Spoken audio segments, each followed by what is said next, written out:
কোরআনের আলো আল হাদিসের আলো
লিল্লাহে তাকবীর।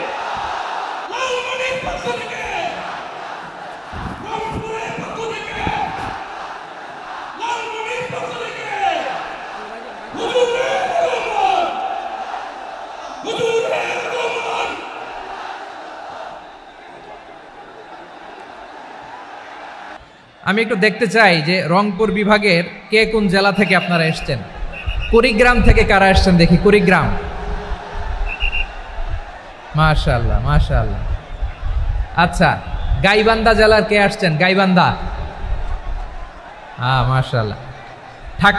ঠাকুরগাঁও অনেকে আসছেন। দিনাজপুর জেলা থেকে মাশাআল্লাহ। নীলফামারী, ঠিক আছে, ফি আমানিল্লাহ। পঞ্চগড় অনেক আসছে। রংপুর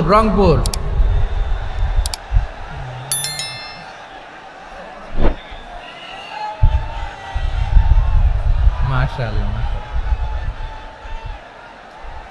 মাশাআল্লাহ, ঠিক আছে। লালমনিরহাটের কারা দেখি, লালমনিরহাট।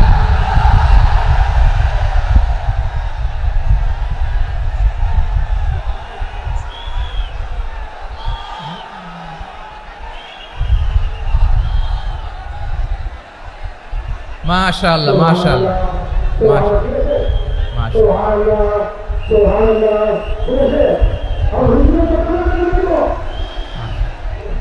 ঠিক আছে, ঠিক আছে।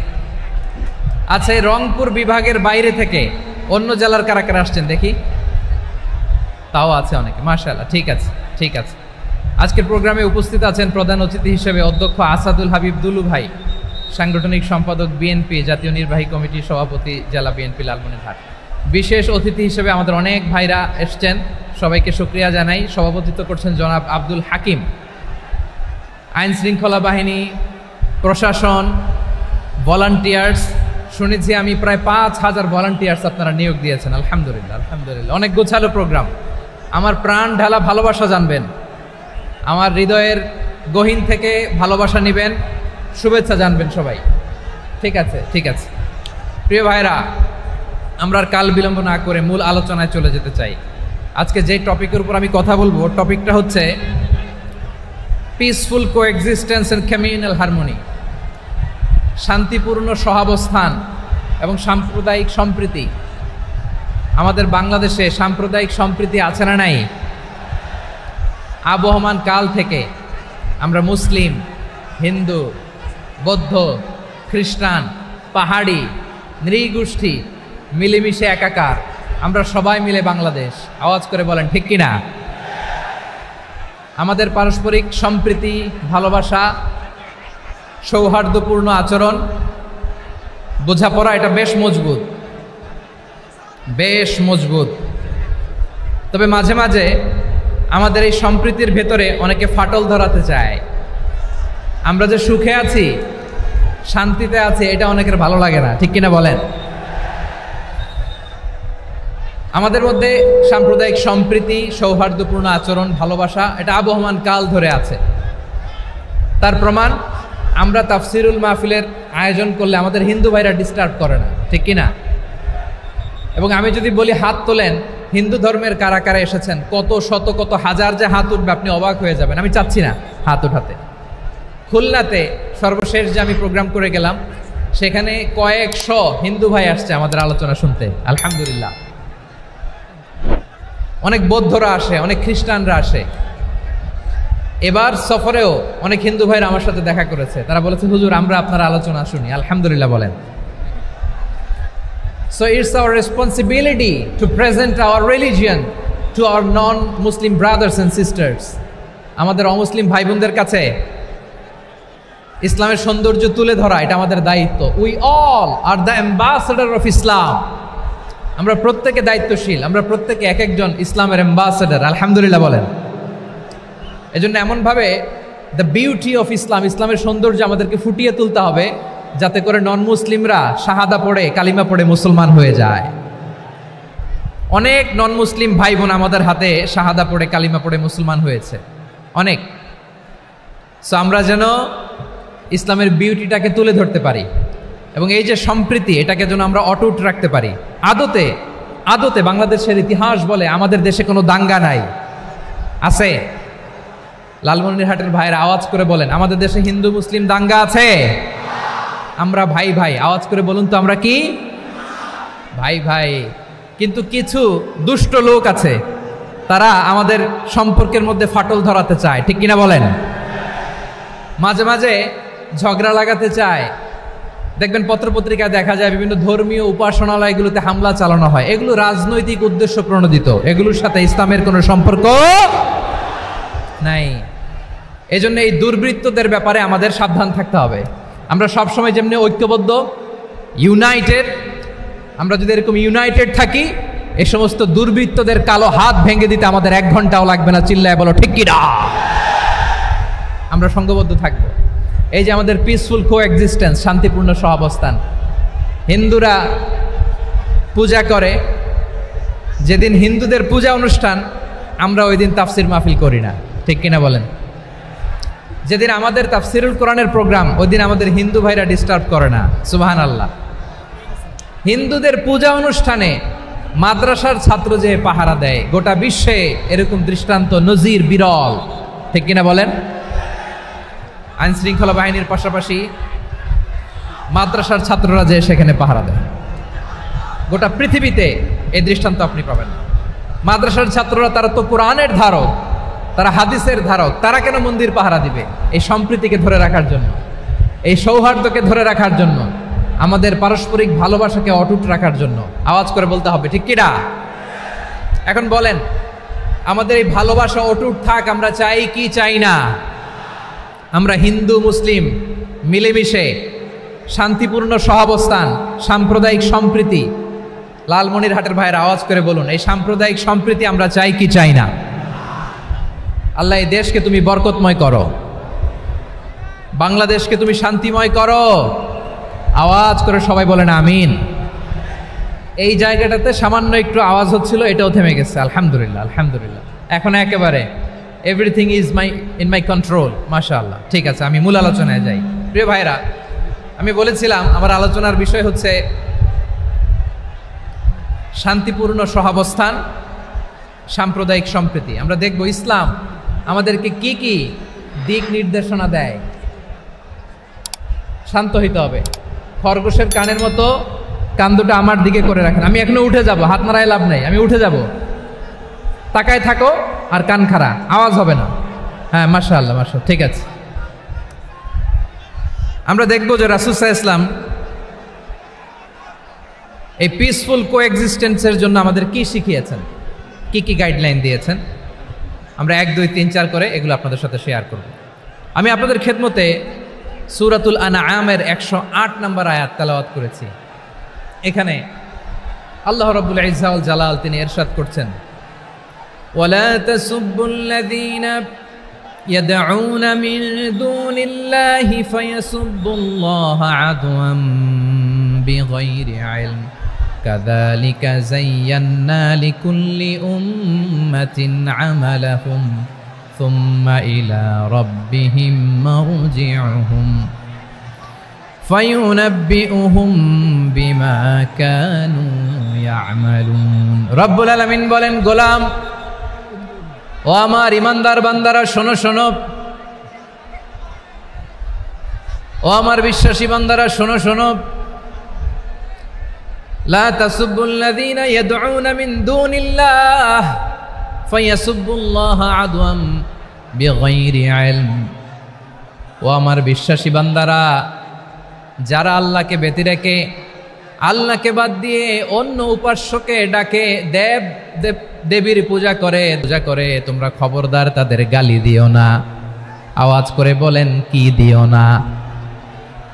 আল্লাহ বলেন, ও বিশ্বাসীরা শোনো, যারা আল্লাহকে বেছে রেখে দেবীর পূজা করে, অন্য উপাস্যের পূজা করে, তাদেরকে ডাকে, ওই দেবতাদেরকে তোমরা গালি দিও না। যদি ওই দেবতাদেরকে গালি দাও, তাহলে ভুলবশত, শত্রুতাবশত তারা তোমাদের রব আল্লাহকে গালি দেবে, ঠিক কি না? তোমরা যদি তাদের দেবতাদের গালি দাও, ওরা রেগে তোমার আল্লাহরে গালি দিবে, তাহলে আল্লাহরে গালি খাওয়ানোর কারণ হয়ে গেলাম আমি, ঠিক কি না? বলেন।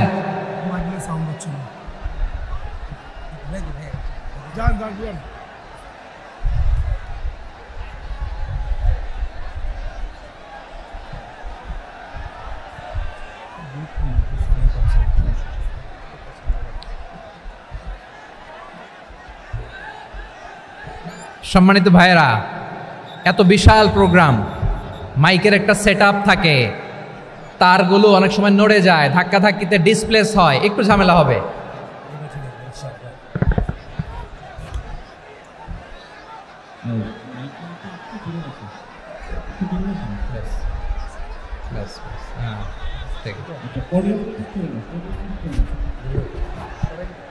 ঠিক আছে, একটু একটু সমস্যা হবে মাঝে মাঝে। আপনারা শান্ত থাকলে, শান্ত থাকতে হবে। এইভাবে সাউন্ড নাই, এই নাই, এই বলতে বলতে আমার সময়ও নাই, উঠে যেতে হবে, এগুলো বোকামি।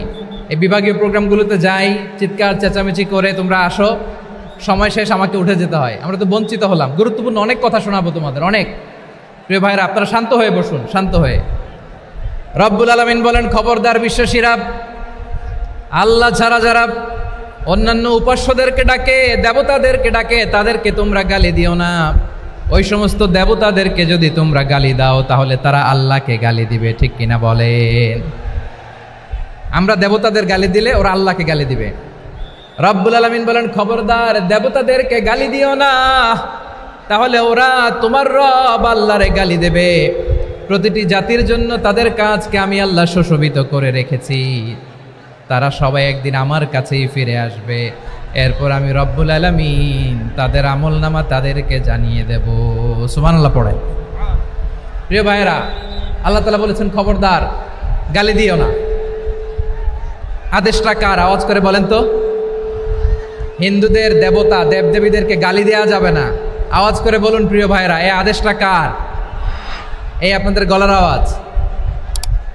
অন্য ধর্মের দেবতাদেরকে যে গালি দেওয়া যাবে না, এই আদেশটা কার? আরো জোরে বলুন, কার? গালি দিবেন কোন দেবতাকে? দিবেন? যদি দেন তাহলে ওরা আল্লাহরে গালি দিবে। তাহলে আল্লাহরে গালি খাওয়াইলো কে? আপনি, ঠিক কিনা বলেন? আমি আল্লাহকে গালি খাওয়ানোর কারণ হলাম, কারণ আমি যদি গালি না দিতাম ওরা আমার রবকে গালি দিত না। আওয়াজ করে বলেন ঠিক কিনা? তাহলে প্রিয় ভাইয়েরা, ইসলাম আমাদেরকে শিখায়, সূরাতুল আনআমের 108 নম্বর আয়াত থেকে আমরা বুঝলাম কোনো ধর্মকে ছোট করা যাবে না। অন্য ধর্মকে ছোট করা মানে ইসলামকে ছোট করা। অন্য ধর্মের দেবতাকে গালি দেওয়া মানে আল্লাহকে গালি খাওয়ানো। আওয়াজ করে বলেন ঠিক কিনা? খবরদার, এটা করা যাবে না। আর অন্য ধর্মের দেবতাকে যদি আপনি গালি দেন, ওরা ইসলাম থেকে দূরে সরে যাবে। যাও ইসলামের প্রতি আকৃষ্ট হয়েছিল আর কোনোদিন ইসলামের ধারে কাছে আসবে না। আওয়াজ করে বলেন ঠিক কিনা? এজন্য কখনো কোনোদিন অন্য ধর্মের দেবতাদেরকে গালি দেওয়া যাবে না। অন্য ধর্মের কোনো দেবতাদেরকে আমরা গালি দিব না, গালি দিব না, বরং ইসলামের beauty, the beauty of Islam, ইসলামের সৌন্দর্যকে আমরা তুলে ধরব। আমরা যদি বিশ্বনবী সাল্লাল্লাহু আলাইহি ওয়াসাল্লামের জীবনের দিকে তাকাই, তাহলে আমি দেখব বিষ্ণু ইসলাম মক্কাতে কিংবা মদিনাতে অন্য ধর্মের লোকদের সাথে খুব পিসফুলি লাইফ লিড করেছেন। হোক মুশরিক, হোক খ্রিস্টান, হোক ইহুদি, বিশ্বনবী সবার সাথে মিলেমিশে ছিলেন। আলহামদুলিল্লাহ বলেন। ইসলাম হচ্ছে পিসফুল রিলিজিয়ান। অন্য ধর্মের প্রতি সহনশীলতার সবক ইসলাম আমাদেরকে দেয়। কিন্তু প্রতিটি মুসলিমের এটা মনে রাখতে হবে, আল্লাহর কাছে পছন্দনীয় গ্রহণযোগ্য ধর্ম, জীবনাদর্শ একটি, সেটা হচ্ছে ইসলাম। আওয়াজ করে বলেন সেটা কি? লালমনিরহাটের ভাইয়েরা আওয়াজ করে বলুন, আল্লাহর কাছে মনোনীত ধর্ম একটি, সেটা কি? এজন্য রব্বুল আলামিন বলেন, ইন্নাদ-দীনা ইনদাল্লাহিল ইসলাম, আল্লাহর কাছে মনোনীত গ্রহণযোগ্য অ্যাকসেপ্টেড ধর্ম মতাদর্শ একটা, সেটা হলো ইসলাম। ইসলাম ছাড়া অন্য কোনো ধর্ম যদি কেউ তালাশ করে, তার ওই ধর্ম আল্লাহ গ্রহণ করবে না। ওমাই ইয়াবতাগি গায়রাল ইসলামি দীনান ফালাই ইউকবালা মিন ওয়া হুয়া ফিল আখিরাতি মিনাল খাসিরিন।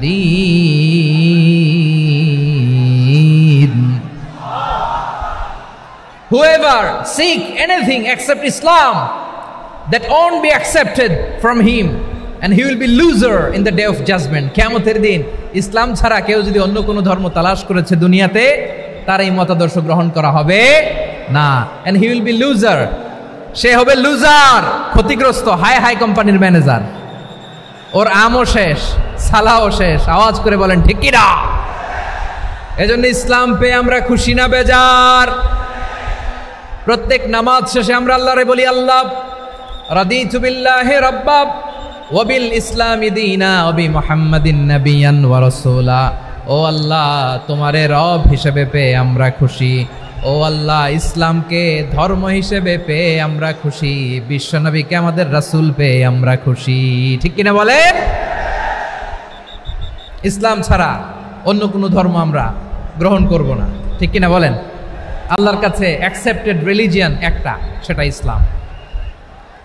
তো বিশ্বনবী সাল্লাল্লাহু আলাইহি ওয়াসাল্লাম মক্কাতে কিংবা মদিনাতে খুব পিসফুলি এক্সিস্ট করেছেন। যে কোনো ধর্মের সাথে মিলেমিশে চলেছেন। তার প্রমাণ আমরা যদি রাসূল সাল্লাল্লাহু আলাইহি ওয়াসাল্লামের বায়োগ্রাফির দিকে তাকাই তাহলে দেখব তিনি মুশরিকদের সাথে পিস ট্রিটি করেছেন, শান্তি চুক্তি, পিস ট্রিটি, পিস এগ্রিমেন্ট। আপনারা হুদাইবিয়ার সন্ধির নাম শুনেছেন? আমার লালমনিরহাটের কলিজার টুকরা ভাইয়েরা, হুদাইবিয়ার সন্ধির নাম আপনারা শোনেন নাই? 6ষ্ঠ হিজরিতে বিষ্ণু ঈসা ইসলাম মুশরিকদের সাথে এই ট্রিটি করেছেন, চুক্তি। কাদের সাথে? মুশরিকদের সাথে। আমরা তো মুসলমান বসতে পারি না, আমরা দুই মুসলিম ভাই একসাথে বসে চা খেতে পারি না, গল্প করতে পারি না। বিষ্ণু ঈসা ইসলাম মুশরিকদের সাথে ট্রিটি করেছেন, হুদাইবিয়ার সন্ধি। এই সন্ধির আগে মক্কা থেকে কেউ মদিনায় যেতে পারে না, মদিনা থেকে কেউ মক্কায় যেতে পারে না, কিন্তু এই সন্ধির পরে ট্রাফিক স্বাভাবিক হয়ে গেল। মক্কার লোকেরা মদিনায় আসতে পারে, মদিনার লোকেরা মক্কায় আসতে পারে। এটাকে বলে সুলহে হুদাইবিয়া, the peace agreement of Hudaibiya, শান্তি চুক্তি। আমরা পৃথিবীতে এখন অনেক শান্তি চুক্তির নাম শুনি, এগুলো সব the piece treaty of Hudaibiya থেকে কপি করা। আল্লাহু আকবার। তাহলে বিশ্বনবী সাল্লাল্লাহু আলাইহি সাল্লাম তিনি যে শান্তিপূর্ণ সহাবস্থানে বিশ্বাসী ছিলেন, মুসলমানেরা যে অন্য ধর্মের প্রতি সহনশীল, তার প্রমাণ হচ্ছে এই পিস ট্রিটি। শুধু তাই নয়, মাইকের সাউন্ডটা একটু বাড়াই দিতে হবে, খুব দুর্বল, একটু মজবুত করতে হবে,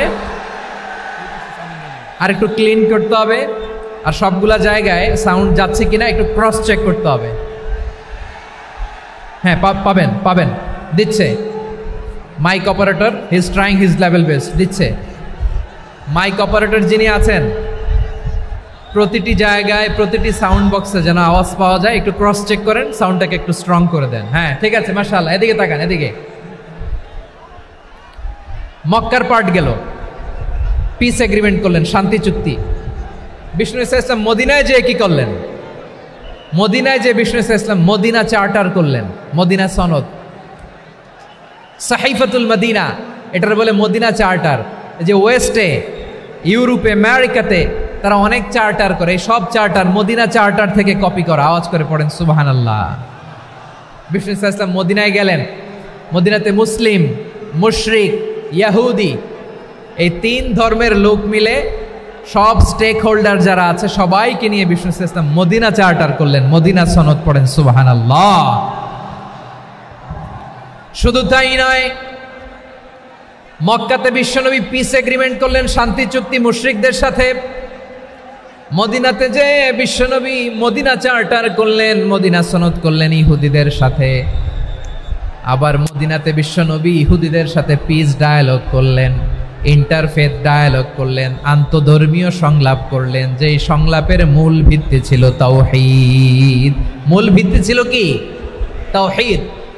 বিশ্বনবী ইহুদিদেরকে ডাকলেন, আহ্বান করলেন, কুল ইয়া আহলাল কিতাবি তাআলাউ ইলা কালিমাতিন সাওয়াইন বাইনানা ওয়া বাইনাকুম আল্লা না'বুদা ইল্লাল্লাহ ওয়া লা নুশরিকা বিহি শাইআন ওয়া লা ইয়াত্তাখিযা বা'দুনা বা'দান আরবাবাম মিন দুনিল্লাহ فإن تولوا فقولوا اشهدوا بأننا مسلمون। সুবহানাল্লাহ পড়েন।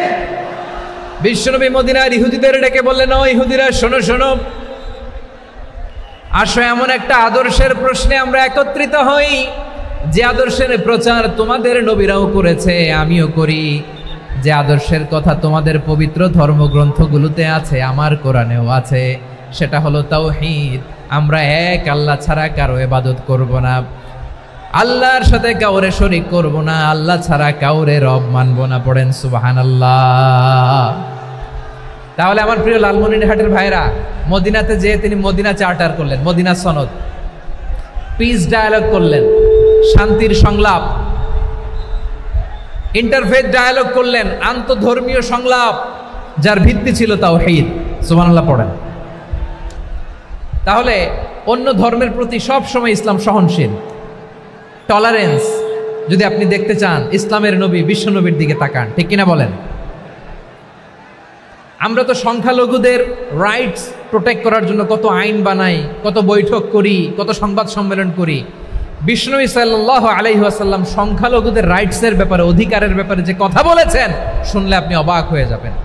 বিশ্বনবী বলেন, আলা মান যালামা মুআহাদান আও ইনতাকাসাহু আও কাল্লাফাহু ফাওকা তাআতিহি আও কাল্লাফাহু ফাওকা তাকাতিহি আও আখাযা মিনহু শাইআন বিগাইরি তিবি নাফসিন ওয়া আনা হাজিজুহু ইয়াউমাল কিয়ামা। খবরদার, জেনে রেখো, কেউ যদি কোনো সংখ্যালঘুর উপরে অত্যাচার করে, কোনো সংখ্যালঘুর প্রাপ্য থেকে যদি কেউ কাউকে ঠকায়, সংখ্যালঘুর উপর যদি কেউ কষ্ট দেয়, কোনো সংখ্যালঘুর সম্পদ যদি কেউ জোর করে কেড়ে নেয়, আমি কিয়ামতের দিন বিশ্বনবী ওই সংখ্যালঘুর পক্ষে আর ওই মুসলমানদের বিপক্ষে বাদী হয়ে দাঁড়াবো। সুবহানাল্লাহ বলতে পারলেন না? আল্লাহু আকবার। আপনি নামাজি, আপনি মুসল্লি, আপনি হাজী সাহেব, তাহাজ্জুদ পড়তে পড়তে কপালে দাগ ফেলে দিছেন, আপনার প্রতিবেশী হিন্দু, ভাবছেন আমার তো পাওয়ার আছে, ওর জমিটা দখল করি। বিশ্বনবী বলেন, কিয়ামতের দিন ওই হিন্দুর পক্ষে তোর বিরুদ্ধে আমি বাদী হয়ে দাঁড়াবো। পৃথিবীর কোন ধর্মে এরকম স্টেটমেন্ট পাবেন? পাবেন? আপনি ভাবছেন আপনি নামাজ পড়লে হাজী সাহেব কপালে দাগ ফেলায় দিলে আপনি সেলসেলায় জান্নাতে চলে যাবেন না? খবরদার। বিশ্বনবী বলেন, কোন সংখ্যালঘুর উপর যদি কেউ আক্রমণ করে, তার প্রাপ্য তাকে না দিয়ে যদি তাকে ঠকায়, তার উপর জুলুম করে, তার সম্পদ যদি কেড়ে নেয়, আমি নবী, তুমি মুসলিম হইতে পারো, মুসল্লি হইতে পারো, তার পক্ষে, তোমার বিপক্ষে আল্লাহর দরবারে বাদী হয়ে দাঁড়াবো। আচ্ছা, লালমনিরহাটের ভাইরা, কথা বুঝতে পারলে আওয়াজ করে উত্তর দেন। বিশ্বনবী যদি কারো বিপক্ষে দাঁড়ায় কিয়ামতের দিন, আই রিপিট, আমি আবারও বলছি, বিশ্বনবী যদি কিয়ামতের দিন কারো বিপক্ষে দাঁড়ায়, ও তো সেলসেলায়া জান্নাতি, তাই না? জান্নাতি না?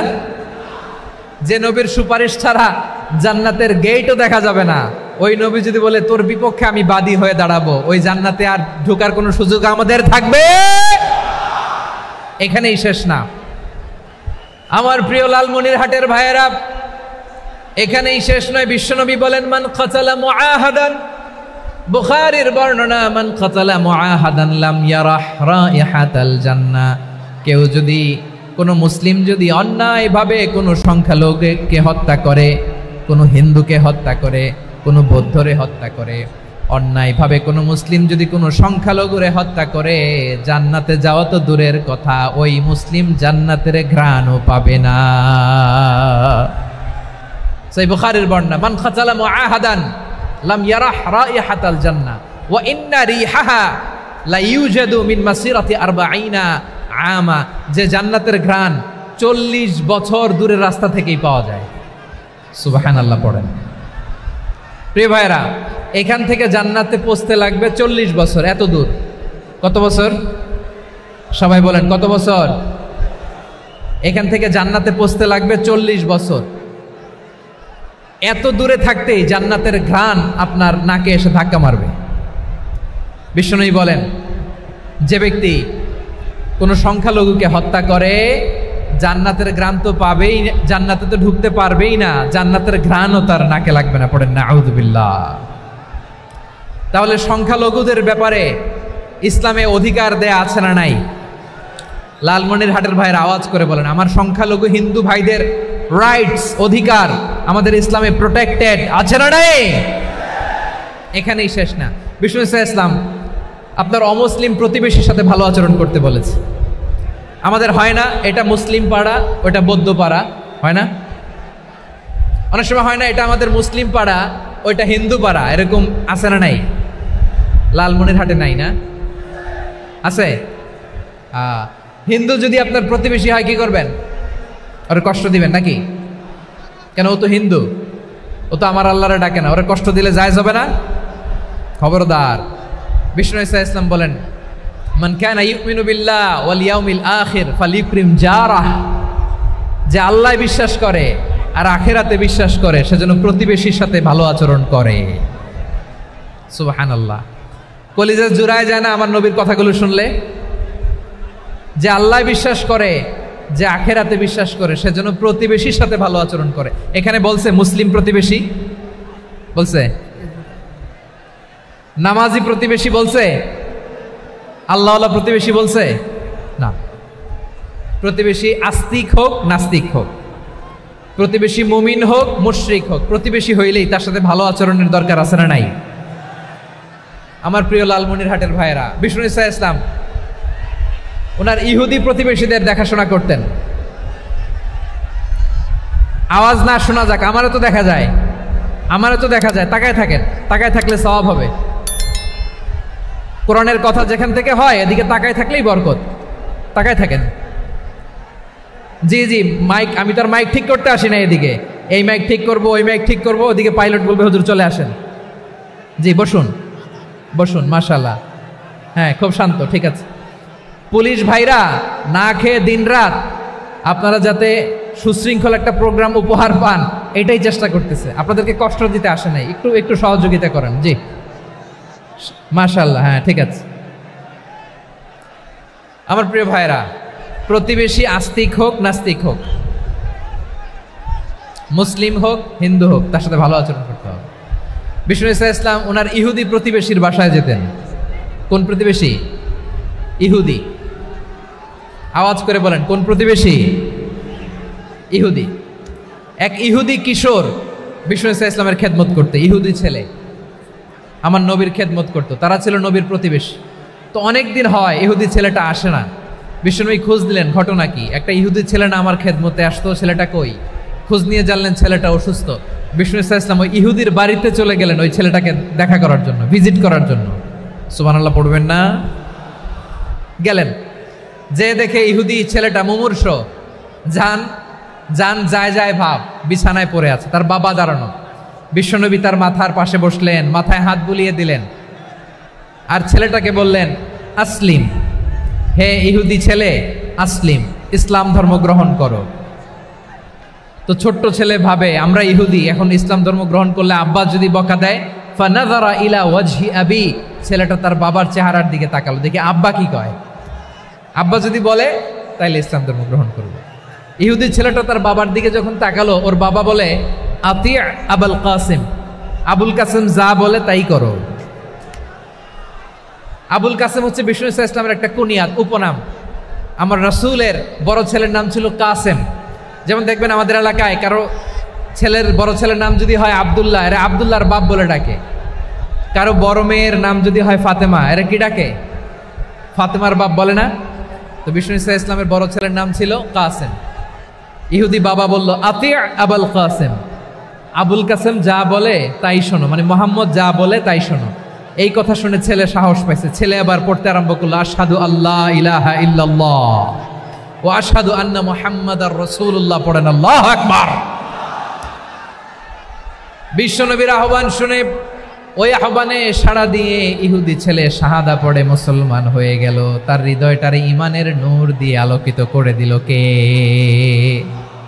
প্রিয় ভাইরা, এবার রাসূল সাল্লাল্লাহু আলাইহি ওয়াসাল্লাম বের হয়ে আসলেন ঘর থেকে, আর বললেন আলহামদুলিল্লাহিল্লাযী আনকাযাহু মিনান নার, প্রশংসা সে আল্লাহর যে আল্লাহ জাহান্নামে চলে যাচ্ছিল প্রায় এমন একটা লোককে মুহূর্তের মধ্যে কালেমায়ে শাহাদাতের বদৌলতে জান্নাতি বানায় দিলেন। আওয়াজ করে পড়েন সুবহানাল্লাহ।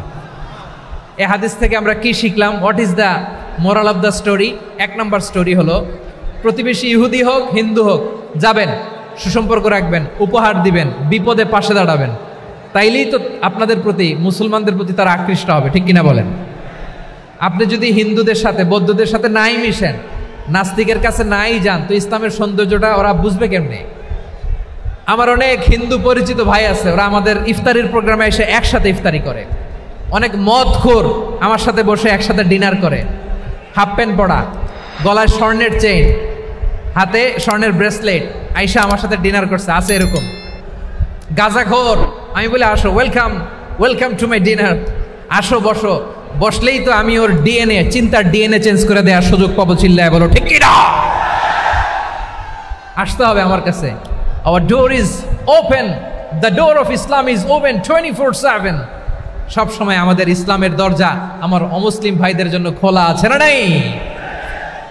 এই হাদিস থেকে দুইটা শিক্ষা। এক নম্বর শিক্ষা, প্রতিবেশী মুসলিম হোক অমুসলিম হোক, যান, অসুস্থ হইলে একটু আপেল নিয়ে যান, আঙ্গুর নিয়ে যান, কমলা নিয়ে যান, তাদের সাথে ভালো আচরণ করেন। ইসলামের বিউটি দেখে, সৌন্দর্য দেখে অবাক হবে, নসিব ভালো হলে কোনোদিন কালিমা পড়ে মুসলমান হয়ে যাবে। ঠিক কিনা বলেন? তাহলে অমুসলিমের সাথে ভালো সম্পর্ক। বিশ্বনবী ইহুদির বাড়িতে গেলেন, ইহুদির বাড়ি, আর আমার মুসলমান ভাই আমার কাফের বলে, এরকম আছে না নাই? মুসলিমরা দেখতে পারে না, সহ্য করতে পারে। বিশ্বনবী সাল্লাল্লাহু আলাইহি ওয়াসাল্লাম ইহুদির বাড়িতে গেলেন, এটা একটা শিক্ষা। আরেকটা শিক্ষা হলো, ভাইয়েরা ধাক্কা মারে এসে সামনে এসে কি লাভ? প্রোগ্রাম তো শেষ হচ্ছে, এখনই শেষ হচ্ছে। তো এই যে আমাদের বকশি ভাই ওয়াদা নিল, হাত তোলালো, মিম বলে এত কথা বলল, তো আমি জেলায় জেলায় যে খালি হাত নাড়াই তোমাদের জন্য নাকি? হ্যাঁ, হাত নাড়াই শুধু। এই ধাক্কাইতে ধাক্কাইতে এদিকে এসে হাত নাড়াইতেছে, হয়েছে তো, দেখলাম তো, ঠিক আছে, মাশাআল্লাহ, অনেক সুশৃঙ্খল, অন্যান্য যে কোনো জেলার জন্য সুশৃঙ্খল। আমার দিকে তাকাও, আমার দিকে তাকাও, ঠিক আছে। এই যে দাঁড়িয়ে আছে, একটা ছেলে নড়ে না, দেখছেন? মাশাআল্লাহ, মাশাআল্লাহ, মাশাআল্লাহ। হ্যাঁ, এইভাবেই। আর কয়েকটা মজাদার কথা আছে, শোনো।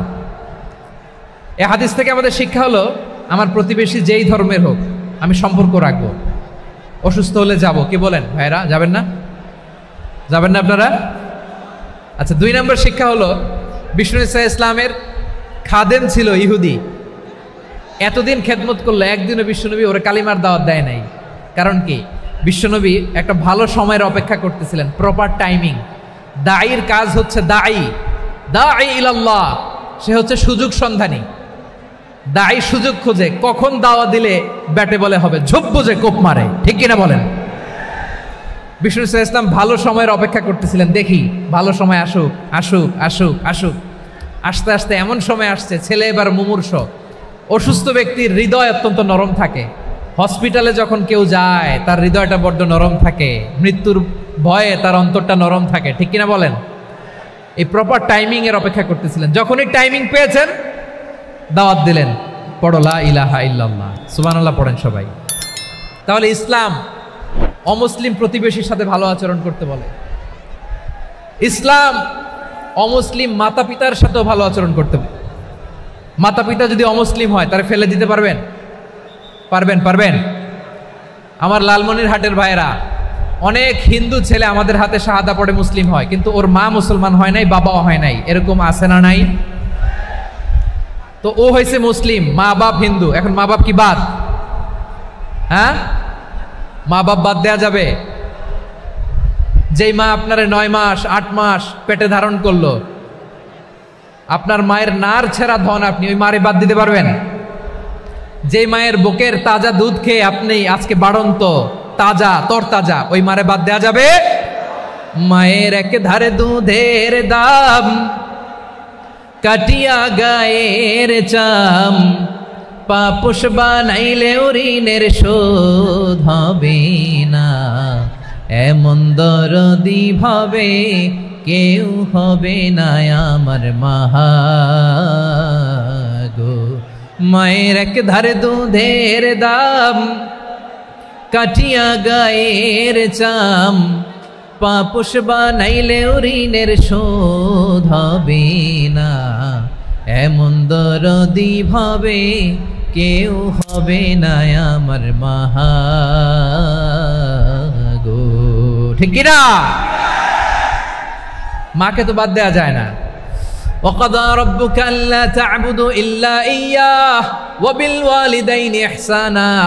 আল্লাহ বলে, অবধারিত 2টা ভার্ডিক তোমাদের জন্য, এক আল্লাহর ইবাদত করবা আর মা বাবার প্রতি ইহসান করবা। আদেশটা কার?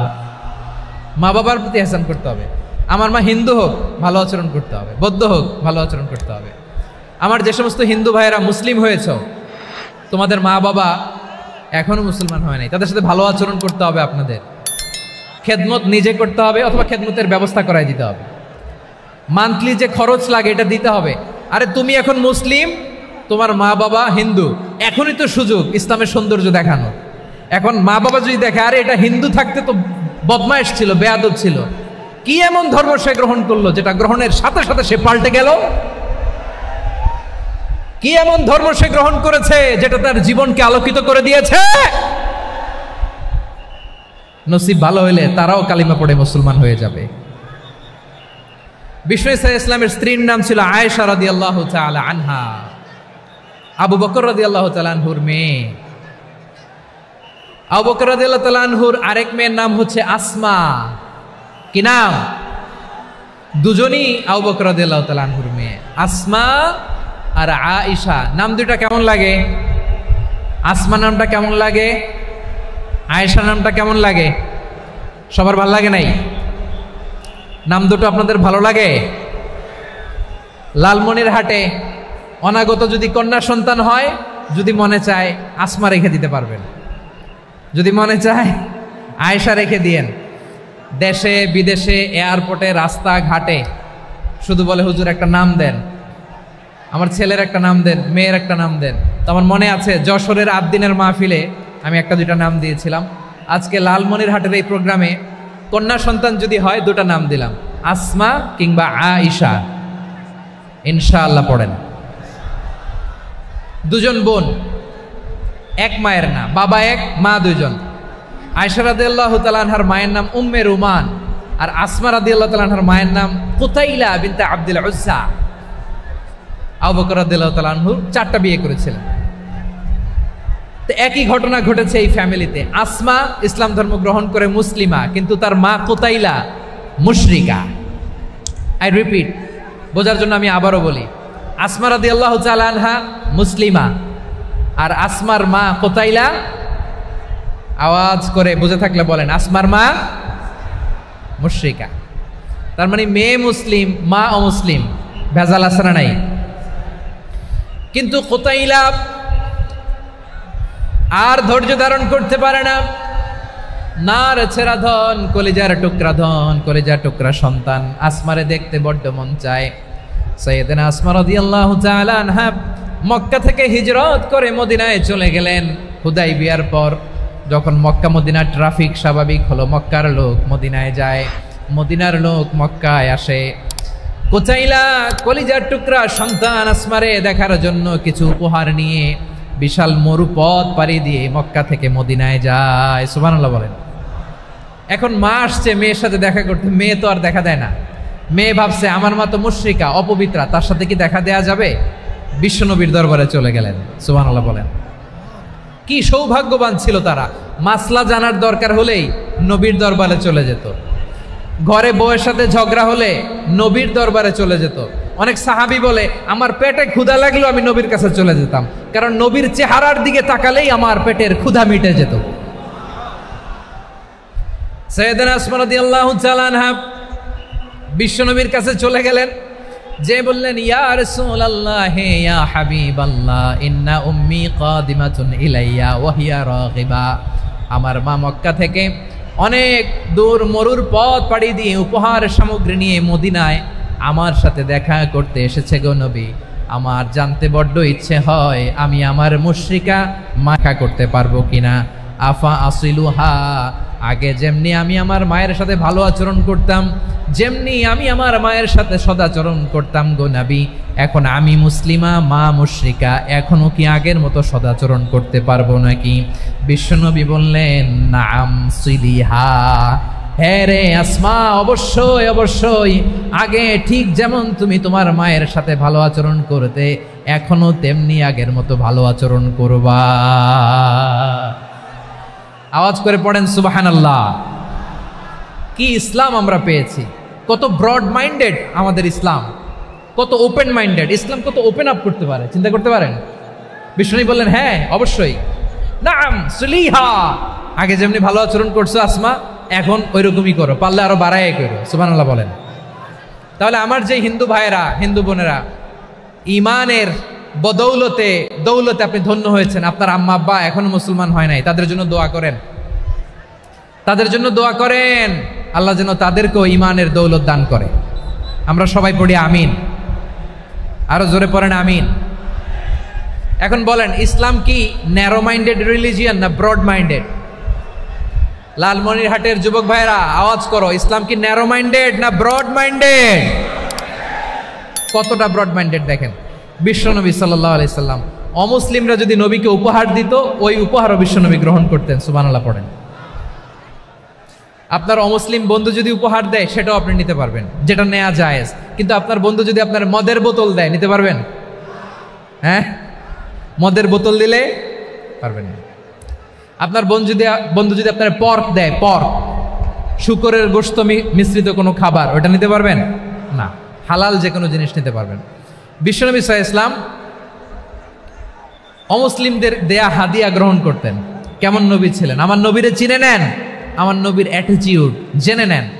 বিশ্বনবী সাল্লাল্লাহু আলাইহি ওয়াসাল্লাম যখন কোনো জনপদে যেতেন 3টা অপশন নিয়ে যেতেন। প্রিয় ভাইয়ের, আওয়াজ করে বলতে হবে, কোনো জনপদে গেলে আমার নবীর অপশন থাকতো কয়টা? আমার মতো 3 আঙ্গুল উঁচু করে দেখান আর বলুন, আমার নবী কোনো জনপদে গেলে কয়টা অপশন নিয়ে যেতেন? 1 নাম্বার অপশন আসলিম তাসলাম। নতুন এলাকায় গেলে বলতেন আসলিম তাসলাম, ইসলাম ধর্ম গ্রহণ করো, শান্তিতে থাকবা, আমার ভাই হয়ে যাবো, আমরা ভাই ভাই। ইসলাম মানো, আমরা ভাই ভাই। অপশন নাম্বার কত? 1। যদি বলে না ইসলাম মানবো না, ওকে, অপশন নাম্বার 2, মুসলিম হওয়ার দরকার নাই, লা ইকরাহা ফিদ্দিন, ইসলামে কোনো বাড়াবাড়ি নাই। খ্রিস্টান আছো থাকো, বৌদ্ধ আছো থাকো, ইহুদি থাকতে চাও থাকো, কিন্তু আমরা যেহেতু রিজিওনাল সুপার পাওয়ার, আমাদের আন্ডারে থাকো, ট্যাক্স দিয়া থাকো, এটার বলে জিজিয়া। আলেম যারা আছেন বুঝবেন, এটার আরবিতে কি বলে? জিজিয়া।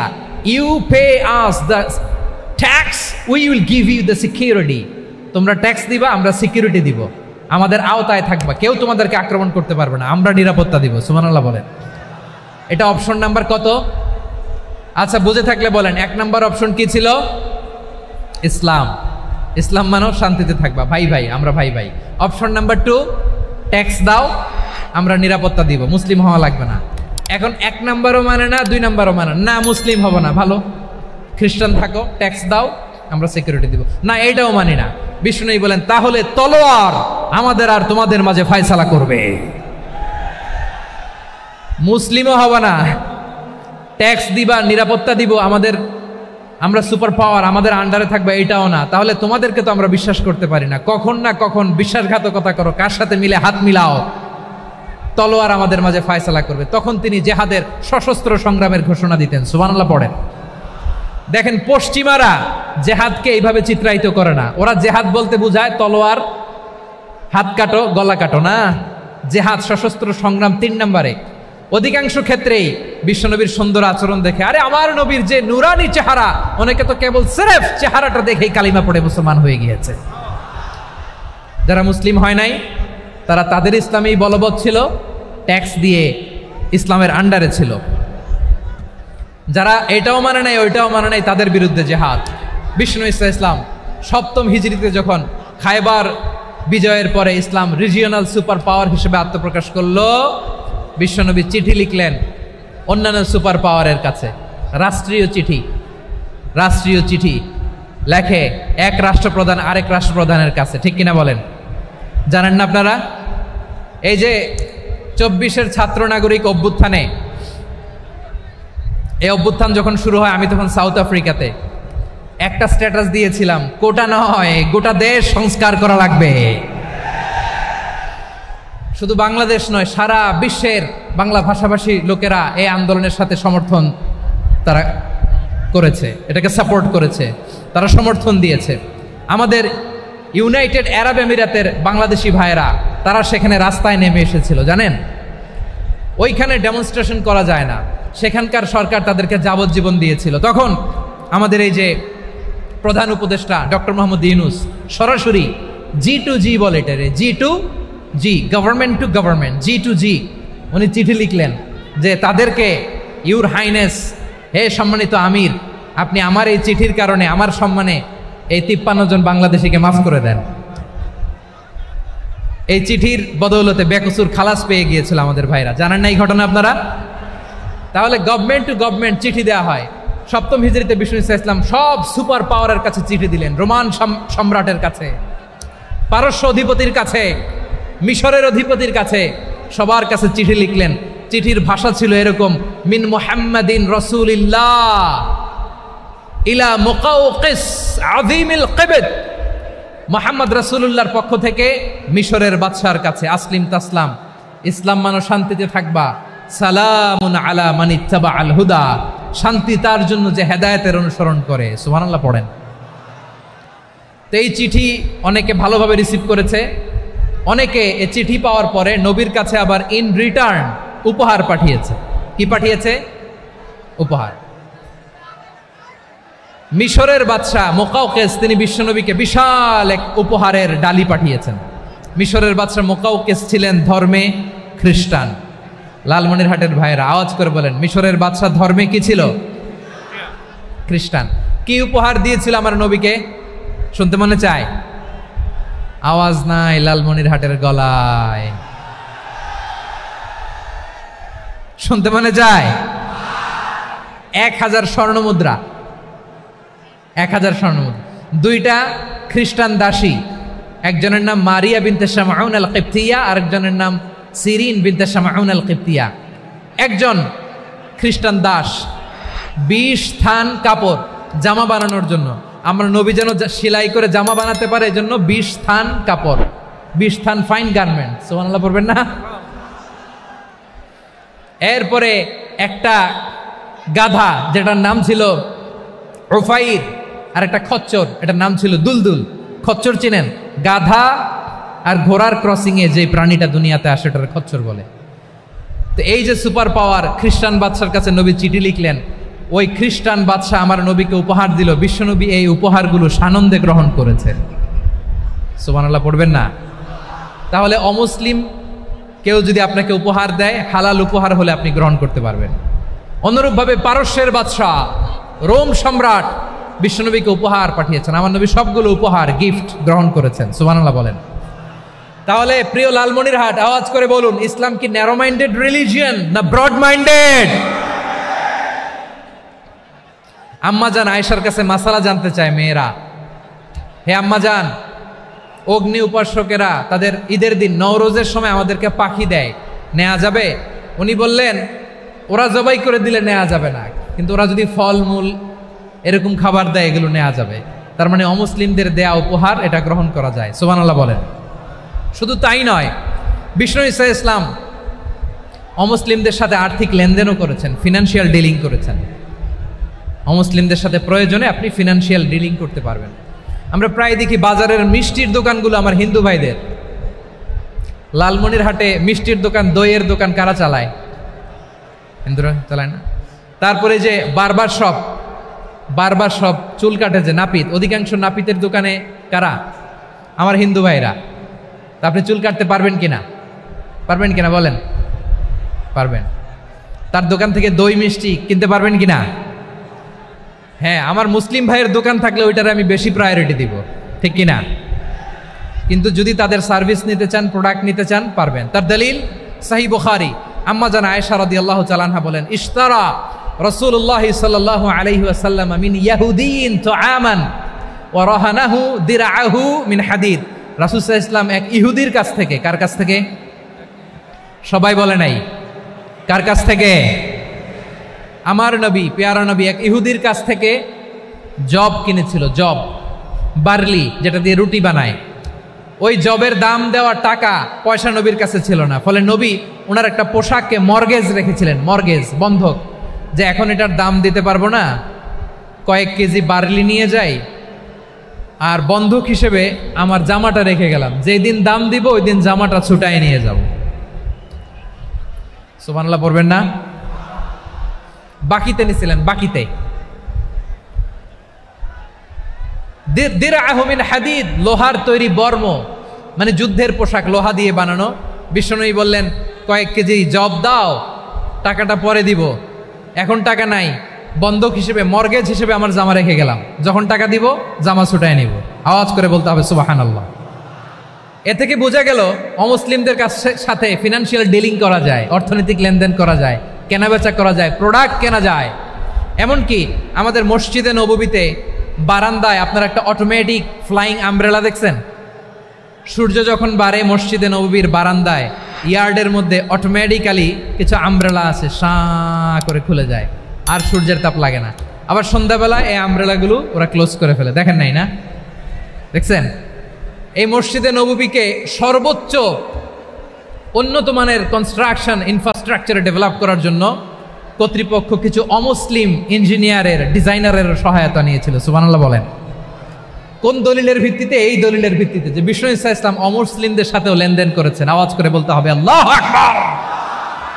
শুধু তাই নয়,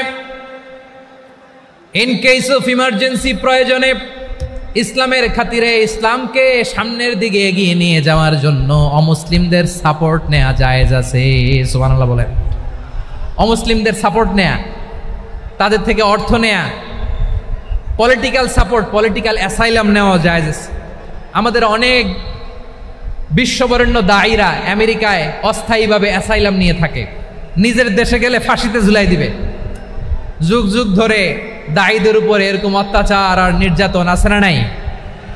মিশরের অনেক দায়ীরা পাশ্চাত্যে যেয়ে থাকে। এই যে তারা পলিটিক্যাল অ্যাসাইলাম নিয়ে থাকে, রাজনৈতিক আশ্রয়, এটা জায়েজ আছে না? এটা যে জায়েজ আছে তার প্রমাণ স্বয়ং বিশ্বনবী সাল্লাল্লাহু আলাইহি ওয়াসাল্লাম পলিটিক্যাল সাপোর্ট নিয়েছিলেন অমুসলিমদের কাছ থেকে। সুবহানাল্লাহ বলেন। খুব মজাদার একটা ঘটনা শুনবেন। আপনাদের আগ্রহ দেখে তো মনে হয় না শোনার ইচ্ছা আছে। আছে আছে, গলায় জোর আছে।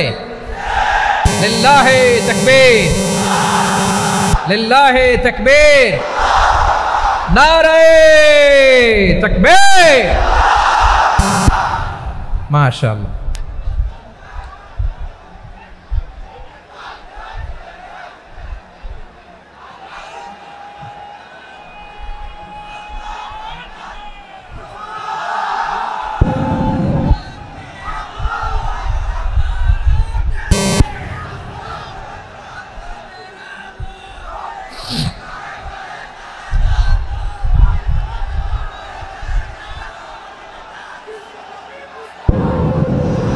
মাশাআল্লাহ মাশাআল্লাহ।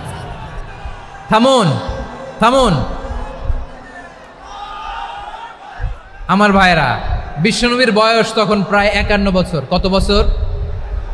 বিশ্বনবীর সবচেয়ে কাছের মানুষ খাদিজা রাদিয়াল্লাহু তাআলা আনহা ইন্তেকাল করেছেন। বিশ্বনবী বড্ড কষ্ট পেলেন, হৃদয়টা ভেঙে খান খান। যিনি ঘরের ভেতরে বিশ্বনবীকে সান্ত্বনা দিতেন, ভালোবাসা দিতেন, বাইরে গেলে কুরাইশরা বকাঝকা করে, অত্যাচার করে, কিন্তু আম্মাজান খাদিজা রাদিয়াল্লাহু তাআলা আনহা ঘরটারে এমন শান্তির নীর বানায় রেখেছেন, এই ঘরের ভিতরে ঢুকলে বিশ্বনবীর কলিজাটা ঠান্ডা হয়ে যেত। এজন্য রব্বুল আলামিন বলেন, খাদিজা, ও আমার বান্দি খাদিজা, জান্নাতে এমন স্পেশাল একটা ঘর আমি তোমার জন্য রেডি করে রেখেছি। ওই ঘরের মধ্যে কোনো আওয়াজ নাই, ওই ঘরের মধ্যে কোনো নয়েজ নাই, ওই ঘরে কোনো বিশৃঙ্খলা নাই। কারণ মক্কার জমিনে আমার নবী কুরাইশদের বিশৃঙ্খলা, নয়েজ আর ঝামেলাগুলোকে উপেক্ষা করে যখন তোমার ঘরের ভিতরে ঢুকতো, ঘরটারে তুমি শান্তির নীর, ঠান্ডা, নীরব, নিস্তব্ধ, নিঝুম আর শান্তির নীর বানিয়ে রেখেছ। এজন্য জান্নাতে স্পেশাল একটা শান্তির নীর আমি তোমারে উপহার দেব। ওই প্রিয়তমা স্ত্রী খাদিজা ইন্তেকাল করলেন, বিশ্বনবীর হৃদয় ভেঙে খান খান। আবার ওনার চাচা আবু তালেব ইন্তেকাল করলেন, যিনি পলিটিক্যাল শেল্টার দিতেন নবীকে। কে দিতেন? আবু তালেবের ভয়ে, বিশ্বনবীর এই চাচার ভয়ে কোনো মুশরিক নবীর গায়ে হাত দেওয়ার সাহস পায় নাই। এখন স্ত্রীও নাই, চাচাও নাই, নবীকে আশ্রয় দেওয়ার কেউ নাই। নবীর চারদিকে অন্ধকার। নবী এখন কই যাবেন? আমার পেয়ারা নবী নতুন স্টেশন খুঁজতেছেন, নতুন দাওয়াতি প্ল্যাটফর্ম খুঁজতেছেন। তিনি যায়েদ বিন হারেসা রাদিয়াল্লাহু তাআলা আনহুকে নিয়ে মক্কার পাশের একটা নেইবরিং সিটি তায়েফে চলে গেলেন। কোথায় চলে গেলেন? লালমনিরহাটের ভাইয়ের আওয়াজ করে বলেন, কোথায় গেলেন? তায়েফে চলে গেলেন দিনের দাওয়াত দেওয়ার জন্য। কি দেওয়ার জন্য? নাকি জমি কিনতে গেছিলেন? জমি কিনতে? দুনিয়ার যশ খ্যাতির জন্য? নিজের কোনো লাভের জন্য?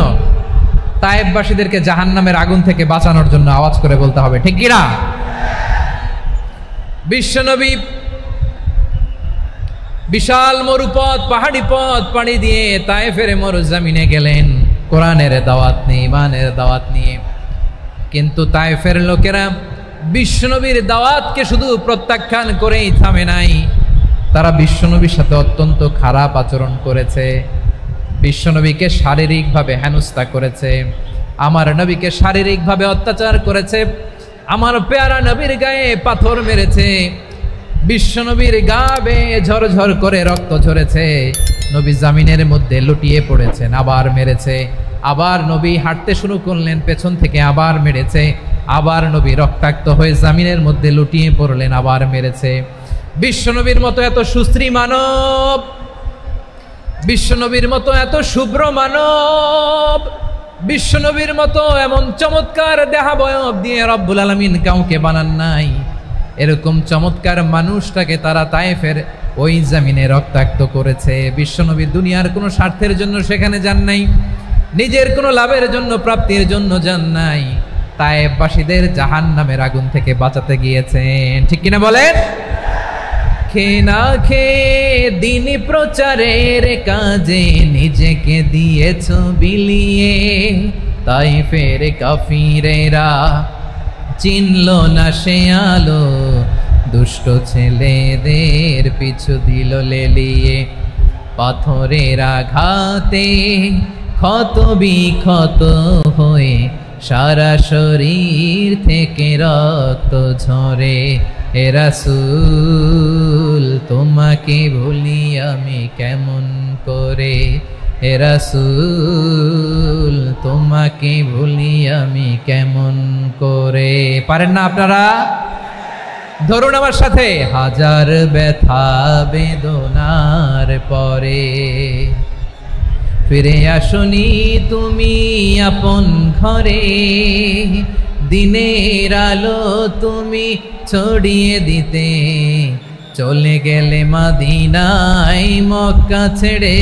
হে রাসূল তোমাকে ভুলি আমি কেমন করে, হে রাসূল তোমাকে ভুলি আমি কেমন করে। ঠিক কিনা বলেন? প্রিয় ভাইরা, তায়েফের ছেলেরা নবীকে রক্তাক্ত করলো। আমার নবী কই যাবে? কই যাবে? মক্কায় জায়গা নাই, তায়েফে জায়গা নাই। তায়েফ থেকে ভারাক্রান্ত মন নিয়ে আমার নবী মক্কায় ফিরে আসলেন। বিশ্বনবী মক্কায় ঢুকতে পারেন না। মক্কার মরুভূমির দিকে তাকিয়ে, উপত্যকার দিকে তাকিয়ে বিশ্বনবী ধা ধা করে কাঁদেন, ঝরঝর করে নবীর চেহারা মোবারক থেকে চোখের পানিগুলো বেয়ে বেয়ে পড়ে। আমার জন্মস্থান, আমার শৈশব, কৈশোর, যৌবন কেটেছে এই মক্কায়, আমার এলাকায় আমি ঢুকতে পারি না। বিশ্বনবী মক্কার অনতি দূরে দাঁড়িয়ে জায়েদকে পাঠালেন, জায়েদ যাও দেখো কেউ আমাকে সাপোর্ট করার মতো আছে কিনা, যাও অমুকের কাছে যাও। জায়েদ গেলেন, তারাও প্রত্যাখ্যান করে ফিরিয়ে দেয়। বিশ্বনবী বললেন যাও অমুক লোকের কাছে যাও, তিনিও প্রত্যাখ্যান করে ফিরিয়ে দিলেন। কেউ বিশ্বনবীকে আশ্রয় দিতে রাজি হয় না। নিজ জন্মভূমিতে বিতাড়িত বিশ্বনবী, সর্বশেষ বিশ্বনবী বললেন যাও মুতঈম ইবনে আদির ঘরে যাও। মুতঈম ইবনে আদি মুশরিক, তার কাছে যাও। গেলেন, মুতঈম ইবনে আদি রাজি হয়ে গেল। সুবহানাল্লাহ বলেন। দেখেন অনেক বিপদের সময়ও আমি নিজে সাক্ষী, সামাজিকভাবে রাজনৈতিকভাবে কত ঝঞ্ঝা, কত ষড়যন্ত্র, কত কনস্পাইরেসি পাড়ি দিয়ে আমাদেরকে সামনে এগিয়ে যেতে হয়। এই শত্রুদের ভেতরেও একজনকে দাঁড় করিয়ে দেয় যে আল্লাহর কোরআনের জন্য রেডি হয়ে যায়। পড়েন সুবহানাল্লাহ। মুতঈম ইবনে আদি, আল্লাহ তার মনকে নরম করে দিলেন। মুতঈম বলে মুহাম্মদ আমি তোমাকে আশ্রয় দিব। তার দুই ছেলেকে পাঠালেন, যাও খোলা তলোয়ার নিয়ে, স্কট দিয়ে, গার্ড অফ অনার দিয়ে মুহাম্মদকে মক্কায় ঢুকাও, আর বলো আমি আমান দেব। আমান কি দিব? আমান মানে সিকিউরিটি, নিরাপত্তা। সিকিউরিটি ছাড়া, আমান দেওয়া ছাড়া কেউ থাকতে পারতো না মক্কায়। দুই ছেলে বিষ্ণু ইসা ইসলামকে নিয়ে আসলো। নবী কাবার চারদিকে তাওয়াফ করলেন, নামাজ পড়লেন। আবু জাহেল, উতবা, শাইবা, ওয়ালিদ ইবনে মুগীরা সবাই দেখে, কেউ কিছু করতে পারে না। কারণ মুতঈম ইবনে আদি ঘোষণা দিয়েছেন আমি মুহাম্মদকে আমান দিয়েছি, মুহাম্মদের গায়ে যেন কেউ স্পর্শ না করে। আওয়াজ করে পড়েন সুবহানাল্লাহ। নবীর এই বিপদকালে মুহূর্তে মুতঈমের হৃদয়টারে নরম করে দিল কে? আচ্ছা লালমনির হাটের ভাইয়েরা বলেন, এই মুতঈম কি মুসলিম ছিল না মুশরিক? সবাই বলতে হবে মুসলিম না মুশরিক? তাহলে মুশরিকের কাছ থেকে নবী পলিটিক্যাল অ্যাসাইলাম, আধুনিক রাষ্ট্রবিজ্ঞানের ভাষায় পলিটিক্যাল অ্যাসাইলাম, যেটাকে বলে রাজনৈতিক আশ্রয়, ওনার আমান বা নিরাপত্তার এই ঘোষণায় তিনি মক্কায় ঢুকলেন। যতদিন নিরাপত্তা ছিল ছিলেন। মুতঈম যখন মারা গেল, বিষ্ণু ইসলাম হিজরত করে মদিনায় চলে গেলেন। সুবহানাল্লাহ। কিন্তু মুতঈম যে বিশ্বনবীর উপকার করছে এটা বিশ্বনবী ভুলে নাই। আমাদের অনেকে আছে উপকার করার পরে আর খেয়াল থাকে না, খাওয়ার পরে গলা দিয়ে নামলে আর খেয়াল থাকে না। এরকম আছে না নাই? আমার নবী বলে নাই, বদরের প্রান্তরে 70 জন কাফেরকে যখন বন্দি করে বিশ্বনবীর সামনে হাঁটু গেড়ে দাঁড় করানো হলো, বসানো হলো, 70 জন কাফের। কয়জন?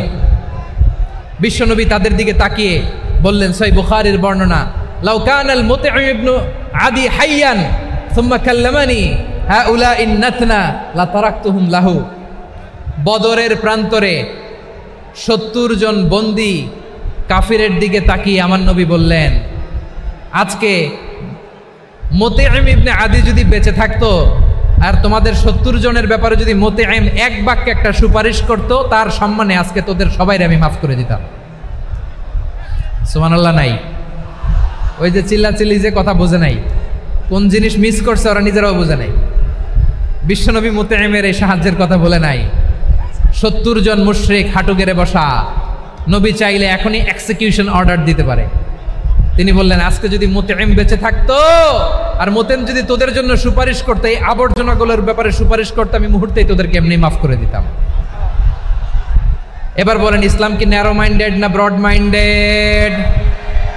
শুধু তাই নয়, যাকে যে সম্মান দেয়ার আমার নবী দিতেন, হোক আস্তিক হোক নাস্তিক, হোক মুসলিম হোক অমুসলিম। বিষ্ণু ইসলাম যখন রোমান সম্রাটের কাছে চিঠি লিখেছেন, আমার প্রিয় লালমনিরহাটের ভাইরা, অল্প কয়েক মিনিট কয়েকটা জরুরি কথা বলবো, এদিকে তাকান, এদিকে তাকান।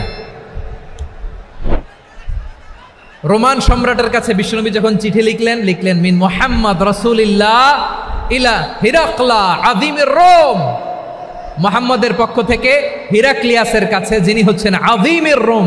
এটা নবী নিজ থেকে বানায় লিখছেন অতিরিক্ত সম্মান দিয়ে। কোন রাষ্ট্রপ্রধান যখন আসে তাদেরকে আমরা কি বলি জানেন? তার নামের শেষে HE এটা লিখতে হয়, H.E. মানে হিজ এক্সেলেন্সি। কি লেখে? হিজ এক্সেলেন্টি, অথবা ইউর হাইনেস, ইউর ম্যাজেস্টি। দেখেন, বিশ্বনবী সাল্লাল্লাহু আলাইহি ওয়াসাল্লাম সব নবীদেরও নবী, তিনি একজন মুশরিক খ্রিস্টান সম্রাট রোমান সম্রাটের কাছে চিঠি লিখতে যায়, লিখতেছে ইলা হিরাকলা আযীমির রোম, হিরাক্লিয়াসের কাছে আমার চিঠি, যিনি রোমের আযীম, হিজ হাইনেস, মানে রোমের অনেক সম্মানিত এক বাহাদুর। আওয়াজ করে বলেন সুবহানাল্লাহ। তার মানে যাকে যে সম্মান দেয়ার এটা বিশ্বনবী দিতেন। এমনকি যেই ইহুদিরা ভালো ছিল, এই ইহুদিদেরও প্রশংসা করেছেন বিশ্বনবী মুহাম্মদুর রাসূলুল্লাহ সাল্লাল্লাহু আলাইহি ওয়াসাল্লাম। এক ইহুদির প্রশংসা করেছেন বিশ্বনবী। ইহুদির কার? আমি তো আমার ভাইয়ের প্রশংসা করি না, আমি তো এক আলেম আরেক আলেমরে স্পেস দেই না, আমি তো এক দায়ী আরেক দায়ীর সাথে বসতে চাই না। আমার নবী ইহুদির প্রশংসা করে। কার প্রশংসা? ওই ইহুদির নাম ছিল মুখাইরিক। সিরাত গ্রন্থ ঘাটলে পাবেন। তিনি বলেছেন, মুখাইরিক খাইরু ইয়াহুদ, Mukhayriq is the best of the Jews. জুইশদের মধ্যে সে সবচেয়ে ভালো। কেন প্রশংসা করলেন তার? এর কারণ মদিনা চার্টারে কথা ছিল সব ধর্মের মুসলিম, মুশরিক, ইহুদিরা মিলে মদিনাকে রক্ষা করবে। কিন্তু 3য় হিজরিতে যখন উহুদের যুদ্ধ শুরু হলো, সবার কথা ছিল যেই আক্রমণ করে আমরা মদিনাকে বাঁচাবো। কোন শহরকে বাঁচাবো? মদিনাকে। কিন্তু কুরাইশরা যখন অ্যাটাক করলো, ইহুদিরা আর আসে না, ইহুদিরা আর বেরোয় না। বিষ্ণু বললেন, ওহে ইহুদিরা, তোমরা না চুক্তি করলে আমার সাথে যে মদিনা বাঁচাতে সবাই ঝাঁপিয়ে পড়বো, আসো। একটা ইহুদিও বেরোয় না, কেউ আসে নাই সেদিন, একজন ছাড়া। তার নাম মুখাইরেক। তার নাম কি? মুখাইরেক বাহাদুরের মতো ঘোড়সাওয়ার হয়ে বেরিয়ে গেলেন এবং বললেন, গোটা ইহুদি সাম্রাজ্যের একজনও যদি না আসে, আমি মুখাইরেককে কেউ ঘরে আটকে রাখতে পারবে না। বেরিয়ে আসলেন, এসে বললেন, আমি মুহাম্মদের পক্ষে যুদ্ধ করব। আমি মারা গেলে আমার সম্পদ আমার উত্তরাধিকারীরা পাবে না, আমার সম্পদ তোমরা মুহাম্মদকে দিয়ে দিবা। সুবহানাল্লাহ বলেন। উহুদের ময়দানে 70 জন মুসলমান শহীদ হলো। এই ইহুদি, সেও মুসলমানের পক্ষে যুদ্ধ করে নিহত হলো। সুবহানাল্লাহ বলেন। মুসলিমদের লাশ যখন নিয়ে আসা হলো, এই মুখাইরিকের লাশও নিয়ে আসা হলো। মুসলিমদের লাশের পাশে মুখাইরিকের লাশ দেখে বিশ্বনবী মুখাইরিকের প্রতি অনেক খুশি হলেন। আর বিশ্বনবী খুশি হয়ে বললেন, মুখাইরিক খায়রু ইয়াহুদ, মুখাইরিক যদিও তুমি ইহুদি, তারপরে তুমি সব ইহুদিদের মধ্যে সেরা ইহুদি পড়েন সুবহানাল্লাহ। আমার নবী ইহুদিকেও সম্মান দিতে কার্পণ্য করে নাই, আওয়াজ করে বলেন আল্লাহু আকবার। প্রিয় ভাইরা, এবার সর্বশেষ আওয়াজ করে বলেন, ইসলাম কি ন্যারো মাইন্ডেড নাকি ব্রড মাইন্ডেড? সবাই বলেন ন্যারো মাইন্ডেড না ব্রড মাইন্ডেড? এজন্য অমুসলিম হইলেই তারা আমাদের শত্রু নয়। শত্রু কারা? এই লালমনিরহাটের ভাইয়েরা শোনেন, শত্রু কারা? যে সমস্ত অমুসলিম আমাদেরকে নিশ্চিহ্ন করে দিতে চায়,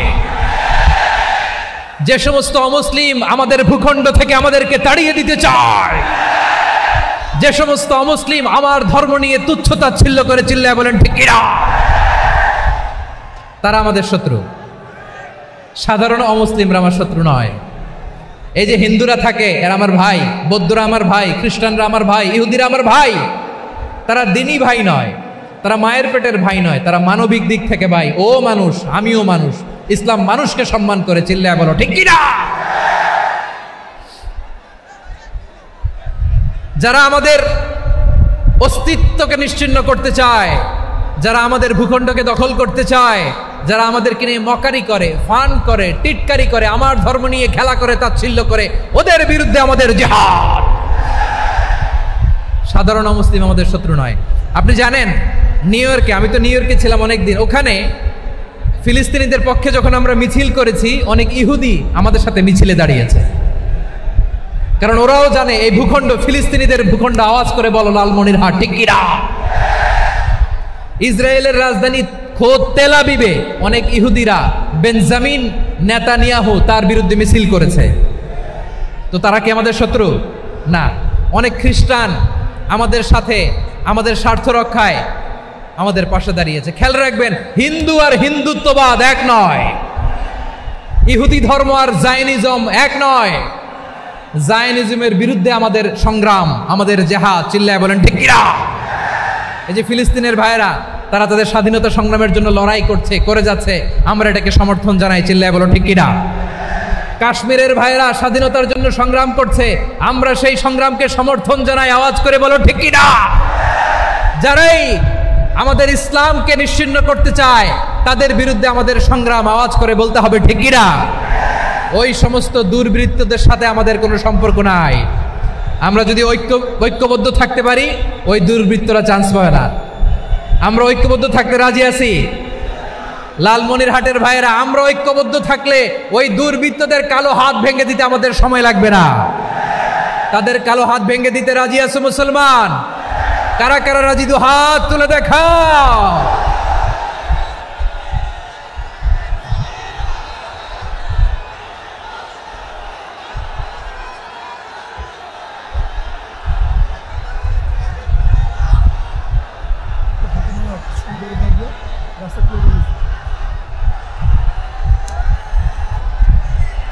আমার প্রাণ প্রিয় লালমনিরহাটের ভাইয়েরা, শত্রু কাফের আর অশত্রু কাফেরের মধ্যে পার্থক্য আছে না নাই? আবু তালেবও মুশরিক, আবু জাহেলও মুশরিক, কিন্তু দুই মুশরিকে পার্থক্য আছে না নাই? আবু তালেব নবীর চাচা, মুশরিক, মারা গিয়েছে মুশরিক অবস্থায়, কিন্তু আজীবন আমার নবীকে আগলে রেখেছে, আমার নবীকে সাপোর্ট করেছে, ভালোবেসেছে। আবু জাহেলও মুশরিক, মারা গিয়েছে মুশরিক হিসেবে, আজীবন আমার নবীর বিরুদ্ধাচারণ করেছে। আবু জাহেলের শক্তি, সামর্থ্য, স্ট্র্যাটেজি, প্ল্যান সব আমার নবীর বিরুদ্ধে ছিল। আবু জাহেলের কারণে একটা দিন শান্তিতে আমার নবী মক্কায় ঘুমাতে পারে নাই, চিল্লায় বলেন ঠিক কিনা। এজন্য রব্বুল আলামিন বলেন, লা ইয়ানহাকুমুল্লাহু আনিল্লাযীনা লাম ইউকাতিলুকুম ফিদ-দীনি ওয়া লাম ইখরিজুকুম মিন দিয়ারিকুম আন তাবাররুহুম ওয়া তুকসিতু ইলাইহিম ইন্নাল্লাহা ইউহিব্বুল মুকসিতিন।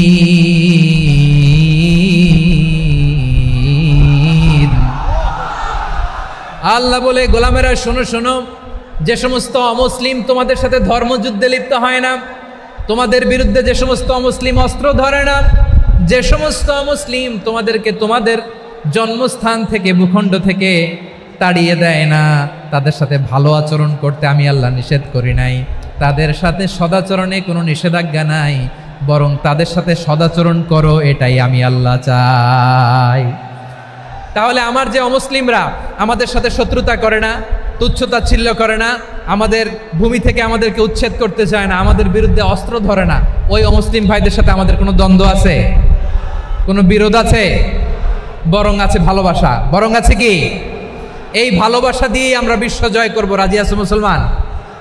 আমাদের পুঁজি ভালোবাসা। আমাদের পুঁজি কি? এবার আওয়াজ করে বলেন আমার এই পুরো আলোচনা থেকে, the religious coexistence, peaceful coexistence, শান্তিপূর্ণ সহাবস্থান, কমিউনাল হারমোনি, এই সাম্প্রদায়িক সম্প্রীতি, এই আলোচনা থেকে কি বুঝলেন? ইসলাম কি ন্যারো মাইন্ডেড না ব্রড মাইন্ডেড? এই ব্রড মাইন্ডেড হৃদয় নিয়ে ভালোবাসা দিয়ে আমরা বিশ্ব জয় করতে চাই। রাজি আছেন? আল্লাহ কবুল করুক। আমরা সবাই পড়ি আমিন। লালমনিরহাটের জেলা স্টেডিয়ামে আমার প্রিয় মায়েরা বোনেরা, আপনাদের জন্য একটা হাদিস বলে শেষ করব। বিশ্বনবী বলেন, আমার মায়েরা খেয়াল করে শুনুন, বিশ্বনবী আপনাদের উদ্দেশ্য করে বলেন, আল মারআতু ইযা সাল্লাত খামসাহা ওয়া সামাত শাহরাহা হাফিজাত ফুরুজাহা আতাআত বা'লাহা ফালতাদখুল মিন আইয়ি আবওয়াবিল জান্নাতি শাআত। বিশ্বনবী বলেন, ও রমণীরা, ও নারীরা, যে সমস্ত নারী এই 4টা কাজ করবে, এই 4টা কাজের গ্যারান্টি দিবে, তাদেরকে জান্নাতের 8টা দরজার গ্যারান্টি দেয়া হবে। কি 4টা কাজ? 1 নম্বর, আল মারআতু ইযা সাল্লাত খামসাহা, যে নারী 5 ওয়াক্ত নামাজ পড়ে। কি করে? জেলা স্টেডিয়ামে অবস্থানরত আমার নারীরা বোনেরা, বিশ্বনবী আপনাদেরকে 4টা কাজের কথা বলেছেন, খুব বেশি না। 4টা করলে 8 জান্নাতের দরজা সব খোলা। কোনটা দিয়ে যাবেন? যেটা দিয়ে মনে চায়। 1 নম্বর 5 ওয়াক্ত নামাজ। আমার বোনেরা জোহরের নামাজ পড়তে পড়তে এটা আসরে নিয়ে যায়, আসর পড়তে পড়তে এটা মাগরিবে নিয়ে যায়। এরকম আসরে নাই?